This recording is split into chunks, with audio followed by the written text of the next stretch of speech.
1 Samuel chapter 5, threatened with mass death.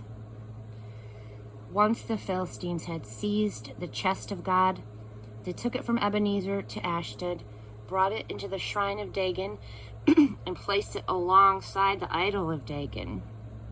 Next morning, when the citizens of Ashdod got up, they were shocked to find Dagon toppled from his place, flat on his face before the chest of God. They picked him up and put him back where he belonged. First thing the next morning, they found him again toppled and flat on his face before the chest of God. Dagon's head and arms were broken off, strewn across the entrance. Only his torso was in one piece. And that's why even today, the priests of Dagon and visitors to the Dagon shrine in Ashdod avoid stepping on the threshold. God was hard on the citizens of Ashdod. He devastated them by hitting them with tumors. This happened in both the town and the surrounding neighborhoods. He let loose rats among them. Jumping from ships there, rats swarmed all over the city, and everyone was deathly afraid. When the leaders of Ashdod saw what was going on, they decided, the chest of the God of Israel has got to go. We can't handle this, and neither can our God, Dagon. They called together all the Philistine leaders and put it to them. How can we get rid of the chest of the God of Israel? The leaders agreed. Move it to Gath. So they moved the chest of the God of Israel to Gath. But as soon as they moved it there, God came down hard on that city too. It was mass hysteria. He hit them with tumors. Tumors broke out on everyone in town, young and old. So they sent the chest of God on to Ekron. But as the chest was being brought into town, the people shouted in protest, "You'll kill us all by bringing in this chest of the God of Israel."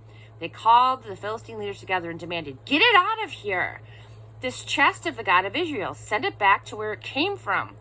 We're threatened with mass death," because everyone was scared to death when the chest of God showed up. God was already coming down very hard on the place. Those who didn't die were hit with tumors. All over the city, cries of pain and lament filled the air. Chapter 6. Gold, tumors, and rats. After the chest of God had been among the Philistine people for 7 months, the Philistine leaders called together their religious professionals, the priests and the experts on the supernatural, for consultation. How can we get rid of this chest of God, get it off our hands without making things worse? Tell us. They said, if you're going to send the chest of the God of Israel back, don't just dump it on them. Pay compensation. Then you will be healed. And then after you're in the clear again, God will let up on you. Why wouldn't he? And what exactly would make for adequate compensation? 5 gold tumors and 5 gold rats, they said, to match the number of Philistine leaders. Since all of you, leaders and people, suffered the same plague, make replicas of the tumors and the rats that are devastating the country and present them as an offering to the glory of the God of Israel. Then maybe he'll ease up and not be so hard on you and your gods and on your country. Why be stubborn like the Egyptians and Pharaoh? God didn't quit pounding on them until he let the people go. Only then did he let up. So here's what you do. Take a brand new ox cart and 2 cows that have never been in harness. Hitch the cows to the ox cart and send their calves back to the barn. Put the chest of God on the cart. Secure the gold replicas of the tumors and the rats that you are offering as compensation in a sack, and set them next to the chest, and then send it off.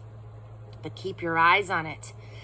If it heads straight back home to where it came from, towards Beth Shemesh, then it is clear that this catastrophe is a divine judgment. But if not, we'll know that God had nothing to do with it. It was just an accident. So that's what they did. They hitched 2 cows to the cart, they put their calves in the barn, and placed the chest of God and the sack of gold rats and tumors on the cart. The cows headed straight for home, down the road to Beth Shemesh, straying neither right nor left, mooing all the way. The Philistine leaders followed them to the outskirts of Beth Shemesh. The people of Beth Shemesh were harvesting wheat in the valley. They looked up and saw the chest. Jubilant, they ran to meet it. The cart came into the field of Joshua, a Beth Shemeshite, and stopped there beside a huge boulder. The harvesters tore the cart to pieces, then chopped up the wood and sacrificed the cows as a burnt offering to God. The Levites took charge of the chest of God and the sack containing the gold offerings, placing them on the boulder.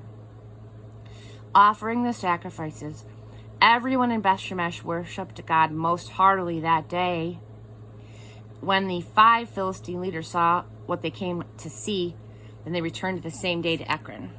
The 5 gold replicas of the tumors were offered by the Philistines in compensation for the cities of Ashdod, Gaza, Ashkelon, Gath, and Ekron.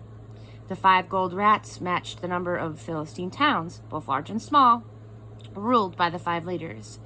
The big boulder on which they placed the chest of God is still there in the field of Joshua of Beth Shemesh, a landmark. If you are serious about coming back to God, God struck some of the men of Beth Shemesh who, out of curiosity, irreverently peeked into the chest of God. 70 died. The whole town was in mourning, reeling under the hard blow from God and questioning, who can stand before God, this holy God? And who can we get to take this chest off of our hands? They sent emissaries to Kiriath Jearim, saying, the Philistines have returned the chest of God. Come down and get it.